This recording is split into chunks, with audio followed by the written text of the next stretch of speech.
ഉരുളക്കിഴങ്ങ് മസാല പൂരിയോടൊപ്പം അല്ല ചപ്പാത്തിയോടൊപ്പം ഇടിയപ്പത്തോടൊപ്പമൊക്കെ നമുക്ക് വിളമ്പാവുന്നതാണ്. ഇത് കുറച്ചും കൂടെ കട്ടിയായിട്ട് വെക്കുകയാണെങ്കിൽ മസാല ദോശയുടെ അകത്തെ ഫില്ലിംഗ് ആയിട്ട് നമുക്കിത് ഉപയോഗിക്കാം. എങ്ങനെയാണ് ഉരുളക്കിഴങ്ങ് മസാല തയ്യാറാക്കുന്നതെന്നാണ് ഇന്നത്തെ വീഡിയോയിൽ കാണിക്കുന്നത്. വളരെ എളുപ്പത്തിൽ നമുക്ക് തയ്യാറാക്കാൻ പറ്റുന്ന എല്ലാവർക്കും വളരെ ഇഷ്ടപ്പെട്ട ഒരു കറിയും കൂടെയാണ് ഉരുളക്കിഴങ്ങ് കറി. കിഴങ്ങ് കറി എങ്ങനെയാണ് ഇത് തയ്യാറാക്കുന്നത് നോക്കാം. അതിനുള്ള ഇൻഗ്രീഡിയൻസ് പോകുന്ന മുറയ്ക്ക് പറയുന്നതാണ്. ആദ്യം ഒരു ചീനച്ചട്ടിയിൽ 2 ടേബിൾ സ്പൂൺ വെളിച്ചെണ്ണ ഒഴിക്കുക. അതിലേക്ക് 1/2 ടീസ്പൂൺ കടുകും ചുമന്ന മുളകും ഉഴുന്നുപരിപ്പും താളിക്കാനായിട്ട് എടുക്കുക. കടുക് നന്നായിട്ട് പൊട്ടിയിട്ട് ഉഴുന്നുപരിപ്പ് ഇട്ടാൽ മതി. ഉഴുന്നുപരിപ്പ് ഒന്ന് ചുമന്ന് വരുമ്പം അതിലേക്ക് നമുക്ക് അരിഞ്ഞു വെച്ചിരിക്കുന്ന പച്ചമുളക്, ഇഞ്ചി, കരിവേപ്പില, സവാളയും കൂടെ ചേർക്കാം. ഈ കറിയിൽ എരിവ് നൽകുന്നത് പച്ചമുളകാണ്.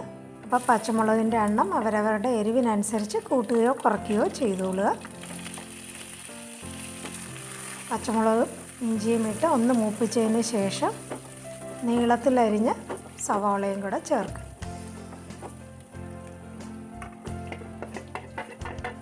സവാള ചേർത്തിട്ട് അതിൻ്റെ നിറമൊന്ന് വാടി വരുന്നത് വരെ ഒന്ന് വഴറ്റിയെടുക്കുക.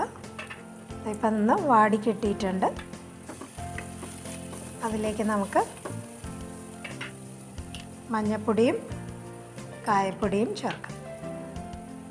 പൊടികൾ ഈ എണ്ണയിൽ തന്നെ ഇട്ടൊന്ന് മൂപ്പിക്കുമ്പോൾ ഇതിനൊരു പ്രത്യേക മണവും സ്വാദുമാണ്. അതുകൊണ്ട് കഴിയുന്നതും അതുപോലെ എണ്ണയിലിട്ട് മൂപ്പിച്ചിട്ട് ചെറുതായിട്ട് അരിഞ്ഞു വെച്ചിരിക്കുന്ന ക്യാരറ്റ്,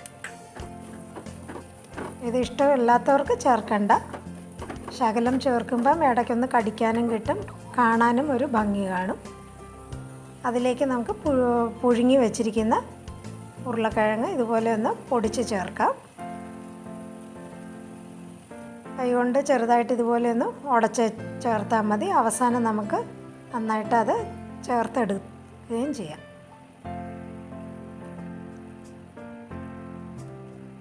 ഉരുളക്കിഴങ്ങ് ചേർത്ത് എല്ലാ കൂട്ടും ഒന്ന് നന്നായിട്ട് യോജിപ്പിച്ചതിന് ശേഷം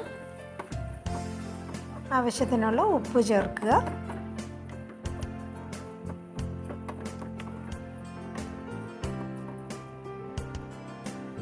കൂടെ 2 കപ്പോളം വെള്ളം ചേർക്കുക.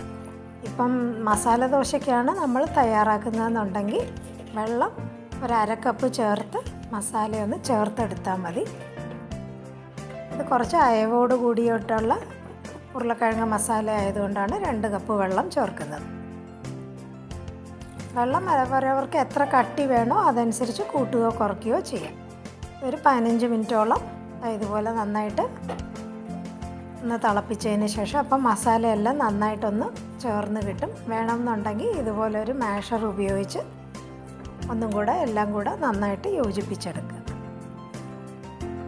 വേണമെന്നുള്ളവർക്ക് ഇതുപോലെ ചെയ്താൽ മതി. അപ്പം എല്ലാം കൂടെ ഒന്ന് നന്നായിട്ട് ചേർന്ന് കിട്ടുകയും ചെയ്യും. ഇതിലേക്ക് ഒന്ന് തിളപ്പിച്ച് വേവിച്ച് വെച്ചിരിക്കുന്ന ഗ്രീൻ പീസ് അവരവർക്ക് ഇഷ്ടമുള്ള മല്ലിയിലയും കൂടെ ചേർത്ത് 2-3 മിനിറ്റും കൂടെ ഒന്ന് തിളപ്പിച്ചെടുക്കുക.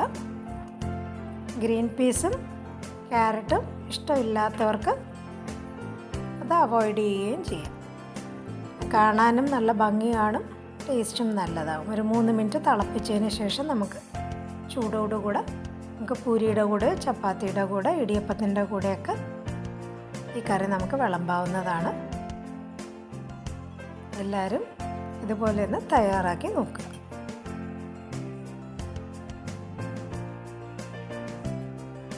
അപ്പം പൂരിയുടെ ഒപ്പമാണ് ഇന്ന് തയ്യാറാക്കിയത്.